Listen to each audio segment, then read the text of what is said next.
अरे, इतना समय हो गया और मैं अभी तक सोता ही रहा। मुझे जल्दी से चलकर देखना चाहिए। मेरे जाल में अब तक तो काफी सारी चिड़िया फंस गई होंगी। शिकारी जल्दी से अपना पिंजरा उठाता है और चल पड़ता है।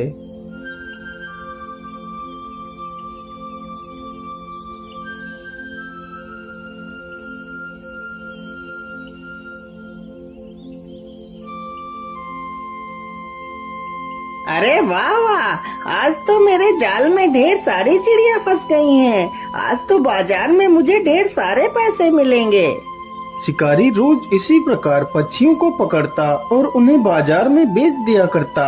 इसी प्रकार वह अपना गुजारा करता था। एक दिन की बात है, शिकारी जंगल में गया तो देखता है, हाय हाय, आज तो मेरे जाल में एक भी चिड़िया नहीं फंसी है। अब मैं क्या करूँगा? पैसे कहाँ से लाऊंगा और खाना कहाँ से खाऊंगा? आज तो मेरा दिन ही खराब हो गया है। अब मैं क्या करूँ? कुछ देर सोचने के बाद शिकारी ने फैसला किया। मैं ऐसा करता हूँ, किसी दूसरी जगह पर चलकर जाल को फिर से बिछा देता हूँ। हो सकता है इस बार कुछ पक्षी हाथ आ जाएं। इतना सोचकर शिकारी जाल उठाकर दूसरे स्थान पर चला जाता है।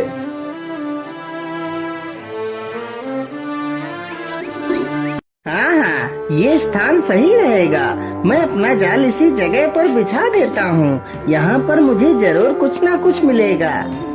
शिकारी अपना जाल बिछा देता है और पास के पेड़ के नीचे बैठ जाता है।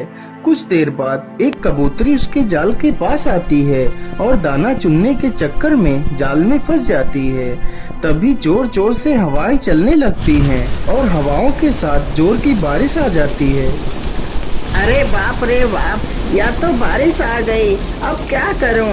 चलो जल्दी से अपना जाल उठाकर किसी पेड़ के नीचे बैठ जाऊंगा और जब बारिश थम जाएगी तो फिर से जाल बिछा लूंगा। इतना सोचकर वह अपने जाल के पास जाता है तो देखता है एक कबूतरी जाल में फंसी हुई है। अरे वाह वाह, चलो कम से कम एक कबूतरी तो जाल में फंसी। चलो जल्दी से इसे जाल से निकाल कर पिंजरे में रख देता हूँ। शिकारी तुरंत ही कबूतरी को पकड़कर पिंजरे में बंद कर लेता है। चलो चलो जल्दी से किसी बड़े वृक्ष के नीचे बैठ जाता हूँ।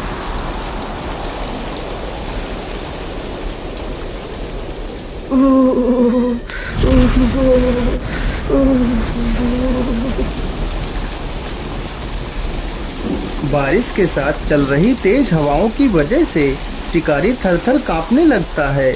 जिस पेड़ के नीचे शिकारी बैठा था उसी पेड़ पर उस कबूतरी का घोंसला था। जिस कबूतरी को शिकारी ने पकड़ रखा था उस कबूतरी का पति बेचारा अपनी पत्नी की राह देख रहा था। आज तो काफी समय हो गया है, लेकिन अभी मेरी पत्नी वापस लौट कर नहीं आई है। आज तो मौसम भी कितना खराब है। अब तक तो उसे आ जाना चाहिए था। हे ईश्वर, मेरी पत्नी की रक्षा करना। हे इस जगह स्थान के मालिक, मैं बहुत मुसीबत में हूँ। मेरी सहायता करो। मैं तुम्हारी शरण में आया हूँ, मेरी मदद करो। इतना सुनते ही कबूतर नीचे देखता है। अरे ये कौन है? या तो ठंड के मारे कांप रहा है, लेकिन इसने पिंजरे में किसे बंद किया हुआ है? या तो मेरी पत्नी है। अरे रूपमा, तुम इस पिंजरे में क्या कर रही हो और तुम्हें इस पिंजरे में किसने बंद किया है? क्या बताऊं स्वामी, मैं शिकारी के जाल में फंस गई थी और इस शिकारी ने मुझे पकड़कर इस पिंजरे में बंद कर दिया। लेकिन स्वामी, तुम मेरी चिंता ना करो। मुझे ये दंड मेरे पिछले जन्म के पाप के कारण मिल रहा है। लेकिन प्रिय, तुम ये क्या कह रही हो? मैं कुछ समझ नहीं पा रहा हूँ। स्वामी, ये तब की बात है जब हम दोनों बगीचे में टहल रहे थे। अरे अरे, उधर देखो, कितना सुंदर पक्षी है। काश मुझे ये पक्षी मिल जाता तो मैं इसे पिंजरे में बंद कर रोज इसकी सुंदरता को देख पाती। अरे प्रिय, तुम मेरे रहते हुए चिंता क्यों करती हो? मैं इस पक्षी को तुम्हारे लिए पकड़वा सकता हूँ।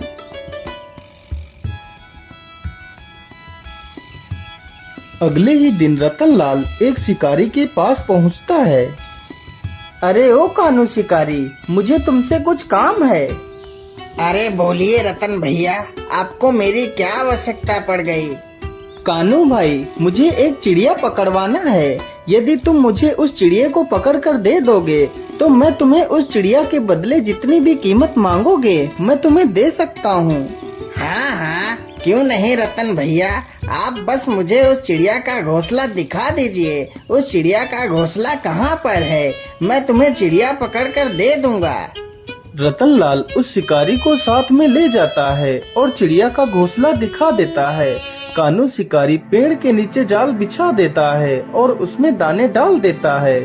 चलो चलो, जल्दी से झाड़ी के पीछे छिप जाता हूँ।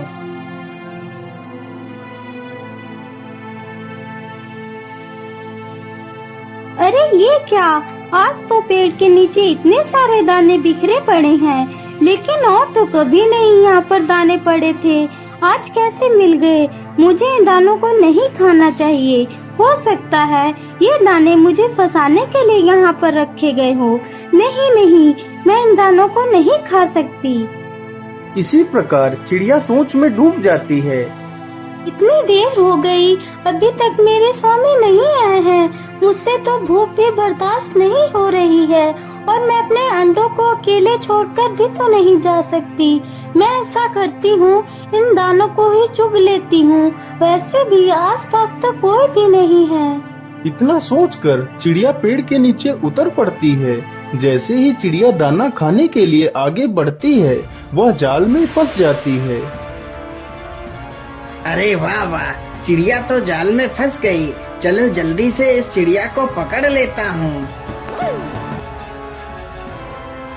शिकारी तुरंत ही चिड़िया को पकड़कर अपने पिंजरे में बंद कर लेता है।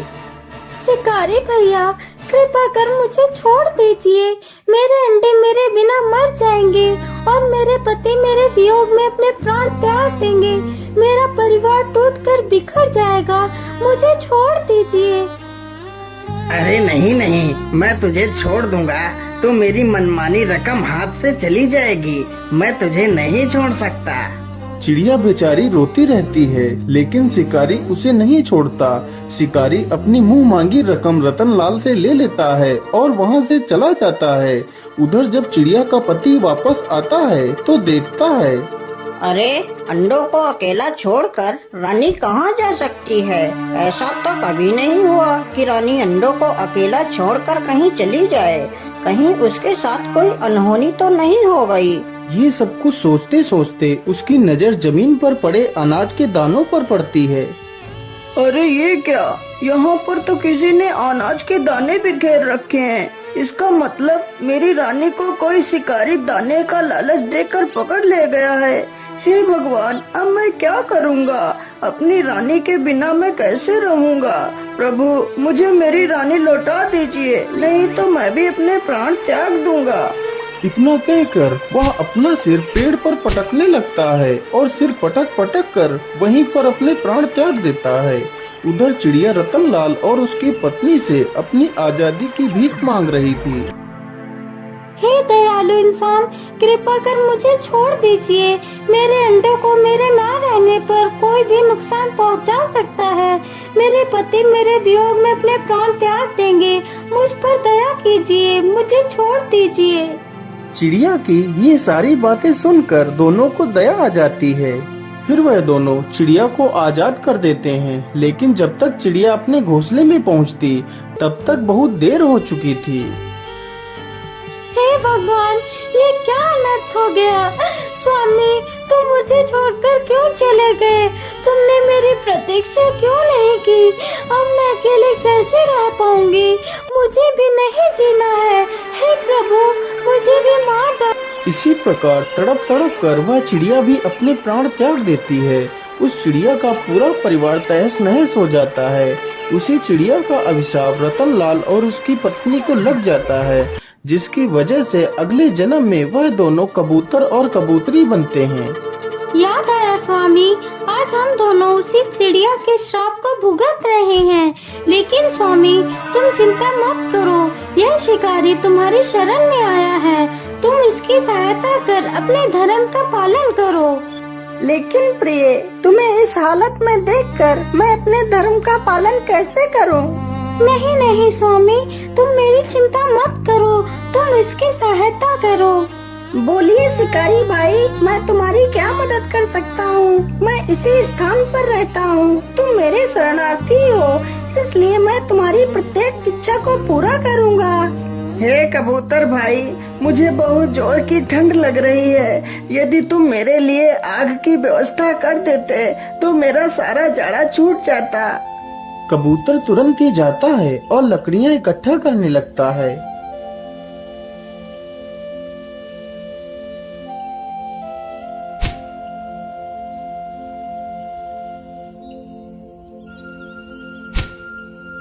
कुछ देर बाद कबूतर काफी सारी लकड़ियां इकट्ठा कर देता है और उड़कर आग लेने के लिए चला जाता है।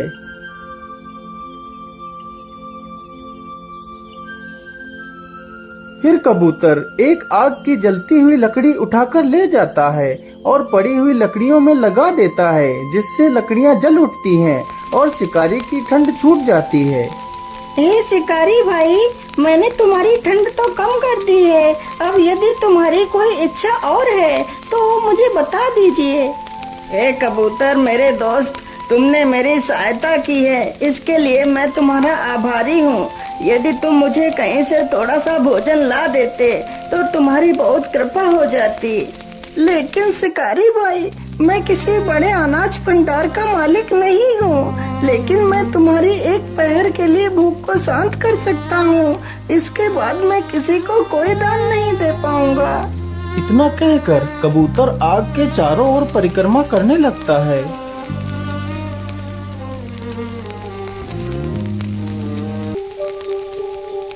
परिक्रमा करने के बाद कबूतर आग में कूद पड़ता है, जिससे वह शिकारी कबूतर के मांस को खाकर अपनी भूख को शांत कर सके।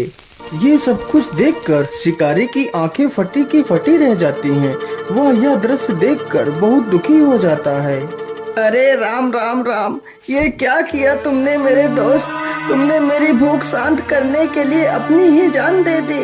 नहीं नहीं, आज मैं समझ गया मैं कितना बड़ा पापी हूँ। आज तक मैंने ना जाने कितने बेजुबानों को मौत के घाट उतारा होगा। नहीं नहीं मेरे मित्र, मैं तुम्हारे मांस को नहीं खा सकता। आज से मैं किसी जीव को नहीं पकड़ूंगा। इतना कहते कहते शिकारी भाव विभोर होकर रोने लगता है। जाओ जाओ कबूतरी बहन, मैं तुम्हें आजाद करता हूँ। आज के बाद मैं किसी जीव को नहीं पकड़ूंगा। हो सके तो मुझे माफ कर देना। हे शिकारी, जब मेरा पति ही जीवित नहीं रहा तो मैं जीवित रहकर क्या करूँगी? इतना कहकर वह कबूतरी भी उसी आग में कूद पड़ती है और अपने प्राण त्याग देती है। यह सारा दृश्य देखकर शिकारी दुख के सागर में डूब जाता है और वहीं पर तड़पने लगता है। अपना जाल और पिंजरा उसी आग में फेंक देता है और खुद भी उसी आग में कूद पड़ता है और अपने प्राण त्याग देता है। इस प्रकार तीनों को मुक्ति मिल जाती है और तीनों की आत्माएं सीधा स्वर्ग लोक को चली जाती हैं।